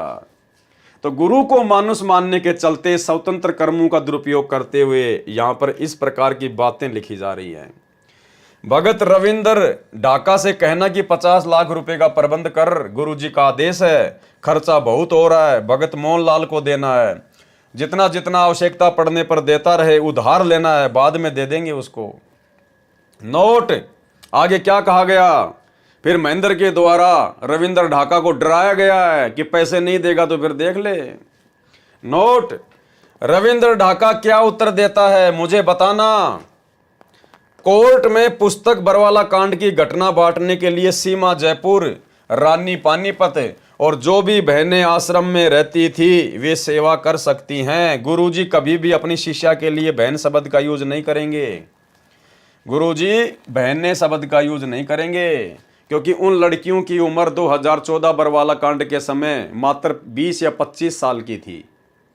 तो गुरुजी उनके लिए बहने शब्द का प्रयोग नहीं करेंगे, बेटी शब्द का प्रयोग कर सकते हैं, बेटी शब्द का। तो भाई और बहनों, ये महेंद्र के द्वारा लिखा गया है सतगुरु रामपाल जी भगवान की आड़ में। रोहतक कोर्ट में भी बांट सकते हैं। संत रामपाल दास 25/7/2015 को ये लेटर निकाला गया। तो आपकी आंखों के सामने है भाई और बहनों। अब आगे चलते हैं पेज नंबर 50 के ऊपर। और क्या झूठे आरोप लगाए गए मीडिया के द्वारा, जो लेखक ने लिखा है। मिथ्या आरोप। संत रामपाल जी खुद को कभी हनुमान का अवतार बताते थे तो कभी कबीर का, खुद को जगत गुरु और भगवान बताते थे। तो लेखक जो भगत है वो क्या लिख रहा है, टिप्पणी।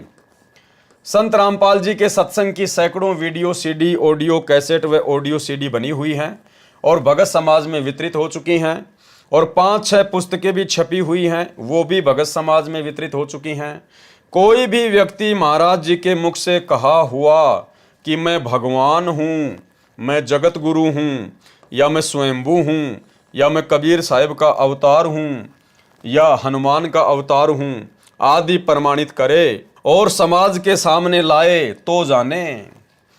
अरे मेरे भाई, इतनी बड़ी बात लिखने की जरूरत क्या थी। सीधा सीधा कह देते भाई ठीक है, हनुमान जी के अवतार तो उन्होंने कभी नहीं कहा, बाकी भैया वो जगत गुरु हैं, वो स्वयंभू परमात्मा हैं, वो कबीर साहिब हैं, इसमें कोई संशय नहीं है, कोई मिलावट नहीं है। भले तुम ना मानो, लेकिन वो खुद भगवान है, परमात्मा है, स्वयंभू है तो हैं। इसने बोलना चाहिए था। लेकिन कह रहा नहीं, आप किसी भी पुस्तक में दिखा दो संत रामपाल जी ने कभी भी अपने आप को ये नहीं कहा, वो नहीं कहा। अरे भैया, वो कैसे कहेंगे? वो तो अपने आप को छुपाते हुए ये ज्ञान प्रचार कर रहे हैं।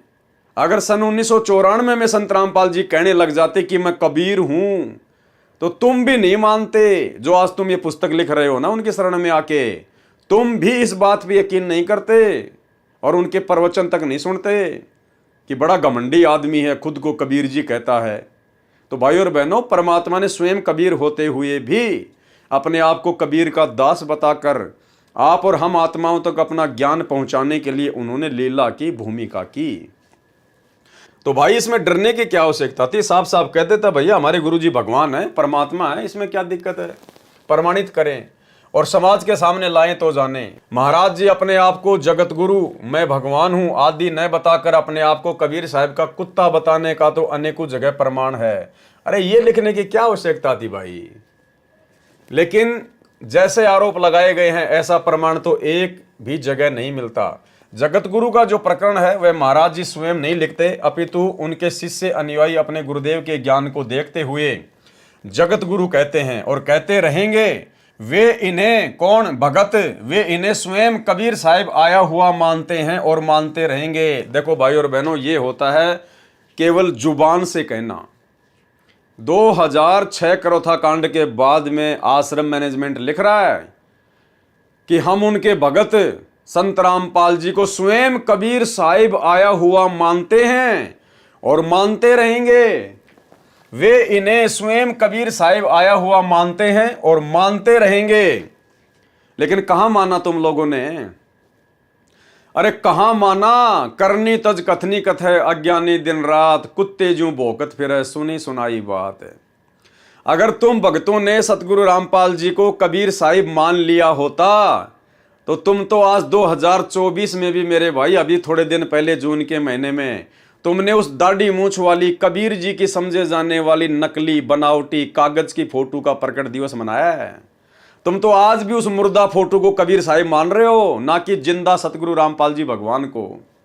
तो लिखने को तो भाई कोई कुछ भी लिख दे। ये जितने भी नकली साधु संत महात्माओं के चेले हैं ये भी अपने गुरुजियों को भगवान ही मानते हैं, सतगुरुदेव भगवान, पता नहीं क्या क्या बोलते हैं, लेकिन वो कभी भी अपने गुरुजी को भगवान नहीं मानते और ना उनके गुरुजी भगवान हैं। लेकिन यहाँ तो सतगुरु रामपाल जी स्वयं कबीर साहिब हैं, इसमें कोई मीन मेख नहीं है। लेकिन यहाँ जिस प्रकार से इस भगत के द्वारा कहा जा रहा है, ये भगत आज भी अपने गुरुजी को कबीर साहिब नहीं मानता। खैर, वर्तमान में तो ये पागल है, मेंटल हो चुका है, रोहतक से इसका इलाज चल रहा है मेंटल हॉस्पिटल में। लेकिन और जितने भी सतलोक आश्रम मैनेजमेंट हरियाणा वाले हैं वर्तमान में, गुरुदेव का कलयुगी परिवार, आज भी उनको कबीर साहिब नहीं मानता। जैसा कि यहां उन्होंने लिखा है कि हम तो संत रामपाल जी को कबीर साहिब मानते हैं और मानते रहेंगे। ना तो तुम मानते थे, ना वर्तमान में मानते हो, और कोई उम्मीद नहीं है कि तुम आगे उनको कबीर साहिब मान लोगे।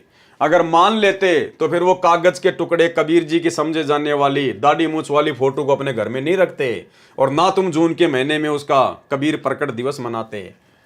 वे इन्हें स्वयं कबीर साहिब आया हुआ मानते हैं और मानते रहेंगे। अब देखना इनके अज्ञान का नमूना भाई और बहनों आगे। जो आध्यात्मिकता के मार्ग में न्याय संगत है, बिल्कुल ये बात तो सही है, आध्यात्मिक क्षेत्र में न्याय संगत है कि अपने गुरु को ही परमात्मा मानना होता है, तभी भक्ति सफल होती है। लेकिन तुमने कहां माना? जो आध्यात्मिकता के मार्ग में न्याय संगत है, क्योंकि कबीर साहिब कहते हैं कि कबीर गुरु गोविंद दो खड़े काके लागू पाए, बलिहारी गुरु आपने जिन गोविंद दिया मिलाए, मम संत मुझे जान मेरा ही स्वरूपम, कबीर गुरु गोविंद कर जानियो रहियो शब्द समाए, मिले तो दंडवत बंदगी नहीं पल पल ध्यान लगाए। अब देखो भाई और बहनों, कितनी बड़ी गलती, कितनी बड़ी बेवकूफी की है। परमात्मा की वाणियों का हवाला दे रहे हैं और अर्थ क्या कर रहे हैं? अर्थ का अनर्थ कर रहे हैं। अर्थात यदि भगवान व गुरु दोनों साथ खड़े हों तो पहले प्रणाम गुरुदेव को करना है, बाद में भगवान को प्रणाम करना है। तो तुमने तो दोनों को बराबर ही महत्व दे दिया। अरे तुमने तो दोनों को प्रणाम कर दिया। एक तरफ तो गुरु खड़ा है, एक तरफ भगवान खड़ा है। इसका मतलब गुरु तो इन्होंने अलग मान लिया और भगवान अलग मान लिया। और कह रहा पहले तो गुरु जी को प्रणाम करेंगे और उसके बाद में फिर भगवान को प्रणाम करेंगे। तो फिर गुरु जी का महत्व क्या रह गया मेरे भाई? अरे गुरु का महत्व क्या रह गया फिर? अरे कोई स्त्री है और वो कहे कि एक तरफ तो मेरा देवर खड़ा है और एक तरफ जो है मेरा वो पति खड़ा है, तो पहले तो मैं रात्रि में अपने पति के साथ में विश्राम करूंगी और उसके बाद में अपने देवर के साथ में विश्राम करूंगी। तो वो तो घटिया औरत है, वो पतिव्रता कहां से हो गई फिर? उसके तो दो दो पति हो गए। तो इसी प्रकार कह रहा है कि पहले तो, अर्थात यदि भगवान व गुरु दोनों खड़े हों तो पहले प्रणाम गुरुदेव को करना है, बाद में भगवान को प्रणाम करना है। ये बात स्वयं भगवान कहते हैं, न कि कोई गुरु अपने पास से। और फिर हवाला क्या दे रहा है कि ये बात खुद भगवान कह रहे हैं। अरे कब कहा भगवान ने कि गुरु के बाद में मेरे को प्रणाम करना है? एक छोटा सा सत्संग सुनाते हैं आपको सतगुरु रामपाल जी परमेश्वर जी का, आपको आइडिया हो जाएगा इन भक्तों को कितना तत्व ज्ञान है और कितना इन्होंने अच्छे से सत्संग सुने हैं। सतगुरु रामपाल जी भगवान ने बताया कि जब तुम त्रिकुटी पर जाओगे ये शरीर छोड़कर, उस समय तुम्हारी परीक्षा होगी। और मान लो त्रिकुटी पर ये दास भी खड़ा है और दूसरी तरफ वो कबीर भगवान आके खड़ा हो जाए, जिसको हम लोग नादानी में वर्तमान में कबीर भगवान मान रहे हैं, दाढ़ी मूंछ वाले को। तो गुरुदेव कह रहे कि एक तरफ तो ये दास खड़ा है और एक तरफ वो कबीर भगवान अपने ओरिजिनल रूप में आके खड़ा हो गया, दाढ़ी मूंछ वाले रूप में। अब आप भक्तों ने क्या करना है? गुरुदेव कह रहे हैं इसी वाणी का हवाला देते हुए, गुरु गोविंद दोनों खड़े काके लागू पाए, बलिहारी गुरु अपना जिन गोविंद दियो बताए। तो गुरुदेव कह रहे हैं कि आपने केवल अपने गुरु जी के ही चरणों में पड़ना है, केवल अपने गुरु जी के चरणों में। अगर उधर भगवान की तरफ देख भी लिया, उस परमात्मा की तरफ अगर देख भी लिया, अगर झांक भी लिए, झांकना हरियाणा राजस्थान में कहते हैं देखना, यूं ऊपर मुंह करके झांकना, जैसे किसी खिड़की में से झांक के देखना। तो गुरुदेव कह रहे हैं अपने गुरुजी के ही चरणों में पड़ना है। अगर तुमने उधर झांक भी लिया उस दाढ़ी मूंछ वाले कबीर जी की तरफ, और यदि तुमने उनको प्रणाम कर लिया, उसी समय रिजेक्ट हो जाओगे, रिजेक्ट। और फिर गुरुजी कह रहे यहां भी ऐसा ही है, यानी जब तक हम धरती पर हैं इस मनुष्य शरीर में, तब तक भी आपने ऐसा ही करना है। उस दाढ़ी मूंछ वाली कबीर जी की फोटो को दंडवत प्रणाम नहीं करना, उसको भगवान नहीं मानना। अगर कोई कबीर भगवान तुम मानते हो गुरु जी के अलावा है, और वो भी अगर धरती पे आ जाए, उसकी तरफ देखना भी नहीं है, झांकना भी नहीं है, उसको प्रणाम करना तो बहुत दूर की बात है। तो सुनिए पहले ये छोटा सा सत्संग। गुरु और गोविंद दोनों खड़े, वहां मान लीजिए परमात्मा दोनों रूप बना के खड़ा हो जा, एक दास का रूप और दूसरा अपना ओरिजिनल रूप। तो कहते हैं वहां भी परीक्षा होगी, किसके लागू पाए? सबसे पहले कहते बलिहारी गुरु अपना जिन गोविंद दियो मिलाए। अपने गुरु जी के ही चरणों में गिरना, वहां पर परमात्मा की तरफ अगर झांक भी लिया उधर साथ होगी तो वो रिजेक्ट करेंगे आपको। यहां भी ऐसा ही होगा। तो वहां गुरु जी के ही चरणों में समर्पित होना है, तो भगवान प्रसन्न। तो भाई और बहनों, सत्संग आपने सुन लिया। परमात्मा ने स्पष्ट आदेश दे दिया हम भक्तों को कि अपने गुरु जी के अलावा अगर ओरिजिनल भी अगर वो कबीर जी आ जाए, अगर कोई है तो तुम्हारी नादानी में, तो भी तुमने उसकी तरफ झांकना भी नहीं है, देखना भी नहीं है, दंडवत करना तो बहुत दूर की बात है। अरे इसीलिए तो हम सत्सेवकों ने सतगुरु प्रेरणा से ज्ञान को आधार बनाकर उस फोटो को ही अपने घर से निकाल दिया। सब ने अपने अपने लॉकेट से उस फोटो को ही निकाल दिया, दाढ़ी मूंछ वाली कबीर जी वाली फोटो को। अपने घरों में जितनी भी फोटोएं थी वो फाड़ फाड़ के फेंक दी, आग के हवाले कर दी। दरबार साहिब में जितनी भी फोटोएं थी अपने गुरु जी के अलावा सारी फोटोएं फाड़ के फेंक दी। हमने तो सोशल मीडिया पर फाड़ फाड़ के हजारों वीडियो बनाए भाई, हजारों वीडियो। हमारे ऊपर तो उसको लेकर मुकदमे भी हुए हैं। तो नाम बता रहा है कि ये बात स्वयं भगवान कह रहे हैं कि पहले तो अपने गुरु जी को प्रणाम करना, उसके बाद में फिर भगवान को प्रणाम करना। अब बताओ, इन्होंने तो ज्ञान का गोबर कर दिया।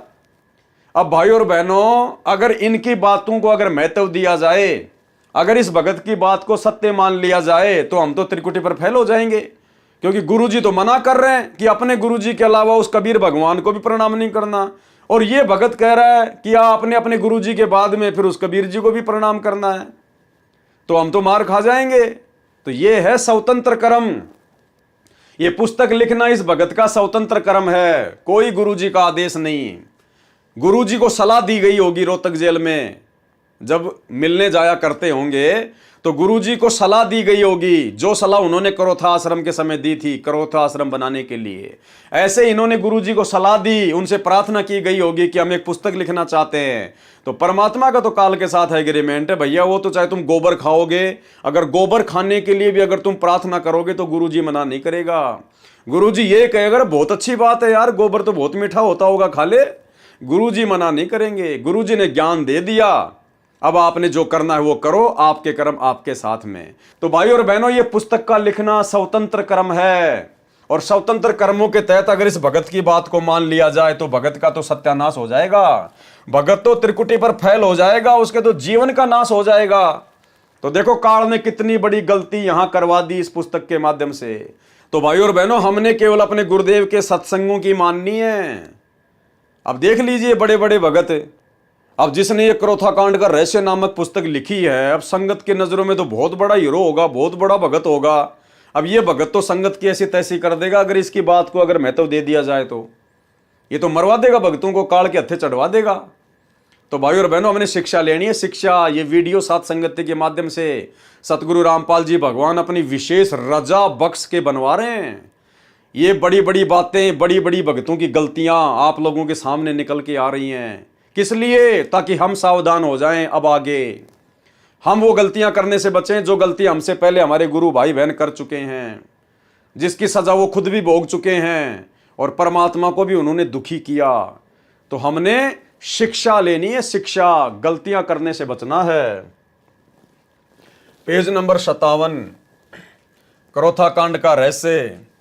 बंदी छोड़ भक्ति मुक्ति ट्रस्ट व इससे जुड़े लाखों श्रद्धालु सच्चाई को दबाने के लिए ईर्ष्यावश रचे गए इस गंभीर षड्यंत्र की घोर निंदा करते हैं तथा दोषी व्यक्तियों के खिलाफ सभी प्रकार की कानूनी कार्रवाई करवाने तथा करोथा कांड की सीबीआई जांच से जांच करवाने का संकल्प करते हैं। ये भी भाई और बहनों कहीं भी ज्ञान आधार से उचित नहीं है, ये भी ज्ञान आधार से उचित नहीं है, अपनी तरफ से लिख रहा है। इसने कौन सा भक्तों से बात करके ये पुस्तक लिखी है जो इसने सभी भक्तों को बीच में लपेट लिया, सभी भक्तों को बीच में लपेट लिया कि बंदी छोड़ भक्ति मुक्ति ट्रस्ट व इससे जुड़े लाखों श्रद्धालुओं सच्चाई को दबाने के लिए ईर्ष्यावश रचे गए इस गंभीर षड्यंत्र की घोर निंदा करते हैं तथा दोषी व्यक्तियों के खिलाफ सभी प्रकार की कानूनी कार्रवाई करवाने तथा करोथा कांड की सीबीआई से जांच करवाने का संकल्प करते हैं। संकल्प कर रहा है सभी भक्तों की तरफ से कि कानूनी कार्रवाई करवाएंगे। क्यों भाई, नित्य नियम नहीं पढ़ते क्या तुम लोग? अरे ये तो काल का लोक है भैया, या तो रोज तुम्हारे ऊपर मुकदमे करेंगे लोग, रोज तुम्हें मारेंगे पीटेंगे गालियां देंगे, तो क्या तुम रोजाना थाने में जाके बैठोगे? आज किसी ने तुम्हारे साथ में शरारत कर दी, कल को दूसरा करेगा, परसों तीसरा करेगा, तो रोजाना थानों में चक्कर काटोगे क्या? क्या कह रहे हैं गुरुदेव भगवान नित्य नियम में? जो तोकू काटा बोवे वाको बोतु फूल, और तोए फूल के फूल है वाको है त्रिशूल। तो इन्होंने तो मान लीजिए हम भक्तों के साथ में करोथा कांड के माध्यम से इस प्रकार की घटना को जन्म दे दिया, लेकिन हम भक्तों के लिए क्या आदेश है गुरुदेव का? जो तोकू काटा बोवे उसको बोतु फूल। हमने उसके साथ में वैसा ही व्यवहार नहीं करना है। ईंट का जवाब पत्थर से नहीं देना है, फूल का जवाब लकड़ी से नहीं देना है। गुरुदेव क्या आदेश दे रहे हैं, परमात्मा का क्या विधान बता रहे हैं? जो तोकू काटा बोवे वाको बोतु फूल। तो आप तो भाई साहब कानूनी कार्रवाई कर रहे हो, आप तो उनके खिलाफ मुकदमे करवाने की सोच रहे हो। तो लगता है आप जी नित्य नियम नहीं पढ़ते, और पढ़ते हैं तो वाणियों पे ध्यान नहीं देते। ये भक्तों के काम नहीं है, ये संतों के काम नहीं होते हैं। अरे संतों को तो अपने गुरु पे विश्वास करके मर्यादा में रह के भक्ति करनी होती है, उसके बाद दुनिया तुम्हारा क्या बिगाड़ देगी? अरे परमात्मा ने कहा कि जब तक हंसा मेरी आना काल लगे ना तेरा बाणा। जब तक मेरा भगत मेरी मर्यादा में है तेरा कोई अटैक होगा ही नहीं, तो काहे की टेंशन ले रहे हो भाई तुम? लेकिन ये करोथा कांड तुम्हारी मनमानियों का नतीजा, तुम्हारे स्वतंत्र कर्मों का नतीजा। अब भुगतो, तुम्हारे अंदर इतना ज्ञान तो है नहीं, इतना दिमाग तो है नहीं। गुरु को तुमने मानुष माना, तो गुरु का भी आशीर्वाद तुम्हारे साथ में नहीं है। तो लड़ो लड़ाओ आपस में, तुम्हारे ऊपर वो मुकदमे करें, तुम उनके ऊपर मुकदमे करो, लड़ो और मरो आपस में। जबकि ये भक्तों के काम नहीं है भाई और बहनों। हमने हर स्थिति में अपने गुरुदेव भगवान पर विश्वास रखना है, हमारे गुरुदेव के साथ में सन 1994 से 2014 बरवाला कांड तक और उसके बाद बरवाला कांड से लेकर वर्तमान 2024 तक शुरुआत में जेल में ना जाने कितने लोगों ने कैसी कैसी बदतमीजियां की हैं। जब गुरुजी गांव-गांव सत्संग करने जाते थे, लोग गालियां निकालते थे। वो चिड़ी गांव की घटना जो आपको पहले बताई गई है, गुरुजी की गाड़ी को रास्ते में रोककर 3-4 गुंडों के द्वारा गुरुजी के साथ में मारपीट की गई।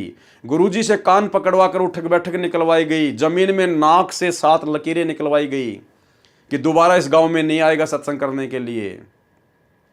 उसके बावजूद भी गुरुदेव भगवान ने अपनी तरफ से कोई मुकदमा नहीं किया किसी के ऊपर। किसके ऊपर करें भाई?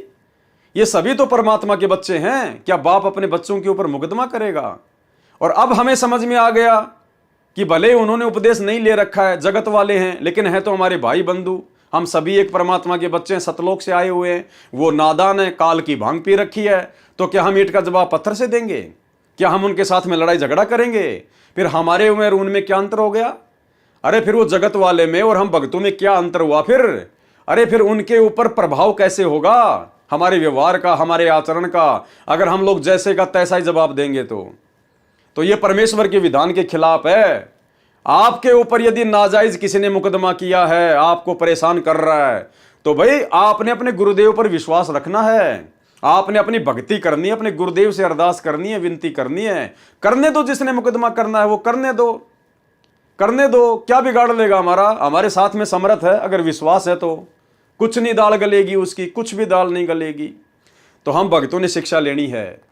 भले चाहे हमें कोई कितना ही दुखी करे, कोई कितना ही परेशान करे, मारे पीटे, कुछ भी करे, आप और हमने भाई और बहनों उफ तक जवाब नहीं देना है। उसके कर्म उसके साथ में है, हमारी भक्ति हमारे साथ में है।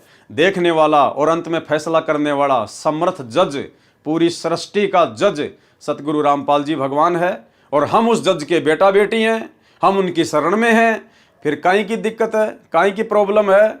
तो भाई और बहनों, हमने ये गलतियां नहीं करनी है भूल कर भी। अगर आपने ये गलती कर दी, उल्टा मुकदमा कर दिया कोर्ट कचहरी में, तो भाई और बहनों ध्यान रखना, उसी समय आपकी मर्यादा टूटेगी और आपका भक्ति में बिल्कुल भी मन नहीं लगेगा। फिर आप भी उसके साथ में कचहरियों में चक्कर काटते रहना, वकीलों को फीस के नाम पे पैसे देते रहना, लुटते रहना, अपना समय बर्बाद करते रहना। आपका मन फिर भक्ति में नहीं लगेगा, बिल्कुल भी नहीं लगेगा। क्योंकि पहली बात तो आपने ईंट का जवाब पत्थर से देकर, जिसने कांटा बोया उसको वापस कांटा बोकर आपने गुरुजी की वाणी तोड़ दी, मर्यादा तोड़ दी, तो गुरुजी का आशीर्वाद हट गया, नाम से हमारा कनेक्शन टूट गया। और फिर क्या है बाद में? फिर तो काल प्रेरणा है, फिर तो परेशानियां फिर भुगतते रहो। अंत में दुखी होकर भक्ति छोड़ दो कि गुरुजी कोई लाभ ही नहीं दे रहे। तो ये गलती भाई और बहनों, हम सत्सेवक भाई बहनों ने अपने जीवन में बिल्कुल भी नहीं करनी है। चाहे कोई हमारे ऊपर चाहे 50 मुकदमे करे, चाहे 100 मुकदमे करे, हमने बिल्कुल भी जवाब नहीं देना है। हमने अपने परमात्मा को प्रसन्न करना है। हर स्थिति में अपने गुरुजी के आगे रोना है, विनती करनी है। बाकी काम गुरुदेव भगवान का है। अभी हम बस इतना ही कह सकते हैं कि जितने भी आरोप संत रामपाल जी महाराज वे सतलोक आश्रम पर लगाए गए हैं, वे सब झूठे हैं। अभी हमारे सामने इतनी विषम परिस्थितियां उत्पन्न कर दी गई हैं कि पूरी सच्चाई को समाज के समक्ष प्रस्तुत करने में अभी समय लगेगा, लेकिन जल्दी ही उन्हें प्रमाण सहित समाज के सामने लाया जाएगा। क्योंकि 100 दिन बुराई के होते हैं तो एक दिन सच्चाई का भी होता है। इस सच्चाई को तो एक दिन सामने आना ही है। देखना यह कि आज का शिक्षित, विवेकी और सही गलत की समझ रखने वाला सभ्य समाज इसे कितनी जल्दी समझ पाता है। अरे कहाँ समझेगा भाई, जब तुम्हारे खुद के भगत भाई बहन बरवाला कांड की सच्चाई को नहीं समझ पा रहे।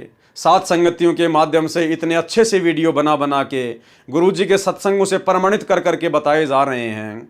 जब तुम्हारे खुद के भगत भाई बहन तुम्हारी सच्चाई नहीं समझ रहे, तो बताओ आम समाज कहाँ से समझ जाएगा बेचारा। संत रामपाल जी महाराज पर प्रशासन ने झूठे केस बनाए हैं, क्योंकि मिथ्या आरोप के आधार पर प्रशासन को संत जी को फंसाने का मुद्दा नहीं मिला। आश्रम की जमीन की रजिस्ट्री 420 का मुकदमा। वास्तविकता तो यह है कि जमीन वाले ने अपनी बहन के स्थान पर अपनी बुआ जी का अंगूठा व फोटो लगा दिया। कौन सी जमीन का मुकदमा भाई और बहनों? वही जमीन जब 2003 में संत रामपाल जी सत्संग करने के लिए महाराष्ट्र के पूना शहर में गए हुए थे महीने भर के लिए, और पीछे से स्वतंत्र कर्मों का नाजायज फायदा उठाते हुए, मनमानी करते हुए सतलोक आश्रम करोथा ने, गुरुदेव के भाई ने और अन्य विशेष सेवादारों ने एक भगत के आग्रह पर 1 एकड़ जमीन दान में ले ली, बिना गुरुजी की आज्ञा लिए, बिना गुरुजी से विचार विमर्श किए। जमीन दान देने वाला भी दोषी हुआ और जमीन लेने वाले सतलोक आश्रम क्रोथा वाले भी दोषी हुए। और भाई और बहनों, वो मनमाना आचरण था, स्वतंत्र कर्मों का दुरुपयोग था। और जब आप भक्ति मार्ग में मनमाना आचरण करोगे तो आगे चलकर क्या होगा? उसी जमीन के ऊपर मुकदमा हुआ और उसी मुकदमे के चलते आर्य समाज को क्रोथा आश्रम पर आक्रमण करने का मौका मिला। यानी क्रोथा कांड सतलोक आश्रम क्रोथा के मुख्य सेवादारों की मनमानियों का नतीजा, स्वतंत्र कर्मों का नतीजा। भाई और बहनों, अब देख लो ये स्वतंत्र कर्म कितने घातक हैं यदि इनका दुरुपयोग किया गया तो। आश्रम की जमीन की रजिस्ट्री का 420 का मुकदमा। वास्तविकता तो ये कि जमीन वाले ने अपनी बहन के स्थान पर अपनी बुआ जी का अंगूठा व फोटो लगा दिया। अगर तुम जमीन लेते ही नहीं तो भाई कैसे वो अपनी बहन की जगह अपनी बुआ का अंगूठा लगाता? अरे ना होता बांस और ना बनती बांसुरी, ना कोई धुन निकलती। अगर जमीन लेनी थी, दान में लेनी थी, तो इतनी जल्दबाजी क्यों की तुम लोगों ने? गुरुदेव भगवान को महाराष्ट्र से आने देते, उसके बाद गुरुदेव से आज्ञा लेते तो सारे काम सफल होते। लेकिन यह है मनमानियों का नतीजा। फिर गलतियां होंगी। तथा उनके नंबरदार ने शनाख्त कर दी तो जमीन प्राप्त करने वालों को क्या पता कि ये कौन है। संत रामपाल जी के न तो कहीं हस्ताक्षर हैं, अर्थात उस जमीन के ऊपर संत रामपाल जी भगवान के कहीं कोई हस्ताक्षर नहीं, क्योंकि ना तो उनकी आज्ञा से ली गई और ना ही उनके मुताबिक कोई काम हुआ, तथा न कहीं नाम है। फिर भी संत रामपाल जी पर 420 का मुकदमा बना दिया। अरे तुम्हारे स्वतंत्र कर्मों के कारण, तुम सतलोक आश्रम क्रोथा वाले भक्तों की गलतियों के कारण संत रामपाल जी के ऊपर मुकदमा लगा। नालायकों, जब तुमने वो जमीन ली बिना गुरु की आज्ञा के, बिना गुरु की सहमति के, तो क्या तुम्हें पता नहीं था कि वो जमीन नाम होगी किसके? वो सतलोक आश्रम क्रोथा के नाम होगी, वो ट्रस्ट के नाम होगी। अब सतलोक आश्रम क्रोथा का संचालक कौन है? सतगुरु रामपाल जी भगवान है। तो कल को बात बिगड़ेगी तो सतगुरु रामपाल जी भगवान पे तो बात आएगी नालायकों। जैसे तुम लोगों ने बरवाला कांड करवा दिया अपनी मनमानियों के चलते। तुम्हारी मनमानियों के चलते पुलिस के भक्तों की भिड़ंत हुई, 6 भगत मर गए। अब तुम तो भाग गए बन के भगोड़े और मुकदमा लग गया झूठा मर्डर का संत रामपाल जी के ऊपर। तो इस प्रकार ये भक्तों की मनमानियों का नतीजा था, जो आगे चलकर 420 का मुकदमा उसी जमीन को लेकर, जो जमीन संत रामपाल जी की आज्ञा के विरुद्ध इन भक्तों ने मनमानियां करते हुए ली थी, गुरु को मानुष मानकर, उस जमीन का मुकदमा भी संत रामपाल जी पर बना दिया गया। जमीन सन 1999 में बंदी छोड़ भक्ति मुक्ति ट्रस्ट को दान की गई थी, उसका इंतकाल भी हो चुका है। छुड़ानी आश्रम में मारपीट में भी संत रामपाल जी व गनमैन विजेंद्र जी का नाम जोड़ दिया गया। जबकि मारपीट करने गया था सतलोक आश्रम क्रोथा मुख्य सेवादार, उसी समय जब गुरुजी महाराष्ट्र के पूना में सत्संग करने गए हुए थे, तो पीछे से गाड़ी भरकर ये मुख्य सेवादार छुड़ानी धाम के महंत के साथ में मारपीट करके आए थे। तो वो मुकदमा भी फिर संत रामपाल जी पे ही लगना था। तो अपने ही भक्तों की नादानियों का खामियाजा संत रामपाल जी भगवान ने वर्षों तक भुगता है, वर्षों तक। तो भाइयों और बहनों, अब परमेश्वर ने हमें इस स्तर का ज्ञान दे दिया है, इतना ज्ञान दे दिया है कि भाइयों और बहनों, अब हमने साथ संगति से जुड़कर इन सभी भाई बहनों की गलतियों से शिक्षा लेते हुए, और हमारे गुरुदेव भगवान कितने दुखी और कितने परेशान अपने ही भक्तों की नादानियों से हो चुके हैं, आने वाले समय में कम से कम हम भगत भाई बहन इस प्रकार की गलतियां करने से बचें। हम सौपन में भी अपने भगवान को जरा सा भी दुख या परेशानियां देने की चेष्टा ना करें, अन्यथा बड़ी बनाई भक्ति का सत्यानाश हो जाएगा, ये जीवन बर्बाद हो जाएगा, जैसे इन तमाम भक्तों का जीवन बर्बाद हो चुका है। भले ही इनको लगता है कि गुरुजी हमसे नाराज नहीं है, हमारी भक्ति बिल्कुल सही चल रही है, हमारे तो ठाट बाट हो रहे हैं, भैया सब कुछ बिगड़ चुका है, सब कुछ। अरे जिन अपने ही भक्तों की नादानी के कारण उसके सतगुरु ने 21 महीने रोहतक जेल काटी हो, और वर्तमान में 2014 के बाद से 10 साल से हिसार की जेल काट रहे हों, भाई और बहनों, कैसे उस भगत की भक्ति बन सकती है? उसका तो सब कुछ बर्बाद हो चुका है, सब कुछ। केवल उसके पुण्य कर्म चल रहे हैं, उसके दान धर्म वाले वो शुभ कर्म चल रहे हैं, यानी केवल उसकी बैटरी चल रही है, उसकी भक्ति नहीं चल रही, उसके ऊपर गुरु का आशीर्वाद नहीं है। जिस दिन बैटरी डिस्चार्ज हो जाएगी उसी दिन सारी सुविधा बंद हो जाएगी। तो भाई और बहनों, अब हमने निकट भविष्य में इस भक्ति मार्ग में अपने पूज्य पिताजी, अपने गुरुदेव भगवान को, अपनी आत्मा के परमात्मा को जरा सी भी सौपन में भी किसी भी प्रकार की कोई तकलीफ या परेशानी देने की चेष्टा नहीं करनी है।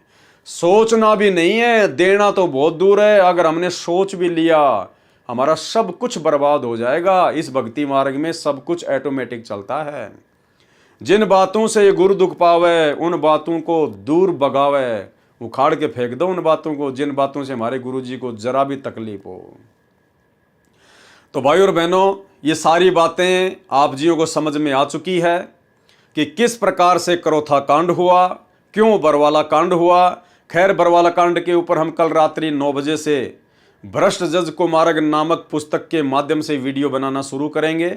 जिस प्रकार से आपको करोथा कांड की पूरी राम कहानी बताई है, आपके समझ में आ चुकी है, ठीक इसी प्रकार आपको बरवाला कांड की भी पूरी राम कहानी समझ में आ जाएगी कि बरवाला कांड 2014 में ना तो प्रशासन का कोई हाथ था, ना आर्य समाज का कोई हाथ था। यदि सबसे बड़ा हाथ था तो केवल सतगुरुदेव भगवान के कलयुगी परिवार का था, उनके भाई का था, आश्रम मैनेजमेंट का था, जिन्होंने गुरु को ना समझकर, गुरु के ज्ञान को ना समझकर, गुरु को मानुष मानकर अपने स्वतंत्र कर्मों का जमकर दुरुपयोग किया, मान बढ़ाई और अहंकार में आकर।